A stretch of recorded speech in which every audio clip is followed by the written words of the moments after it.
দুর্নীতিতে zero tolerance মুখ্যমন্ত্রী শুভেন্দু অধিকারীর। জিটিএতে শিক্ষক নিয়োগে দুর্নীতি হয়েছিল, এখন স্বচ্ছতার সঙ্গে পাহাড়ে নিয়োগ হবে। কার্শিয়াং সফরে গিয়ে ঘোষণা মুখ্যমন্ত্রীর। কে আসল কে নকল তাল কাটল বিধানসভার সর্বদলে। তৃণমূল জামানার রীতি ভেঙে বিধানসভায় সর্বদলীয় বৈঠকে সব দল, শুধু ঋতব্রতদের কেন প্রশ্ন কুড়ালের। সংখ্যা নিয়ে আসুন পাল্টা ঋতব্রতর। ডিজে হুমকি ধরাশায়ী ভাইপো, হাজিরার হ্যাটট্রিক। ভবানী ভবনে হাজিরা খোকা বাবুর। 6.5 ঘন্টা ধরে ম্যারাথন প্রশ্ন, কোনো কিছু না বলেই মুখ লুকিয়ে বেরোলেন ভাইপো।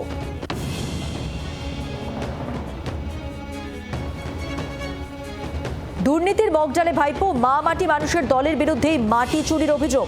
আরও বিপাকে খোকাবাবু, এবার 400 কোটির মাটি চুরির কাদা অভিষেকের গায়ে। থানায় অভিযোগ দায়ের। আরও বিপাকে ভাইপোর পিএ সুমিত রায়ের বিরুদ্ধে গ্রেফতারি পরোয়ানার পর লুকআউট নোটিশ জারি। বিমানবন্দর থেকে পালানো আটকাতে কড়া সিআইডি। জমি জালিয়াতি মামলায় এখনও খোঁজ নেই সুমিতের। জোড়াফুলের ক্যামাক স্ট্রিটের দাপট অতীত। ভাইপোকে সাইড লাইনে রেখেই ভাঙাচোরা সংগঠন সাজাচ্ছেন মমতা। শ্রীরামপুরে অসিত, হাওড়ায় রাজীব, দক্ষিণ 24 পরগনায় শুভাশিস চক্রবর্তী। আনকাট সত্যি, টানা 1 ঘন্টা যা বলবো সত্যি বলবো।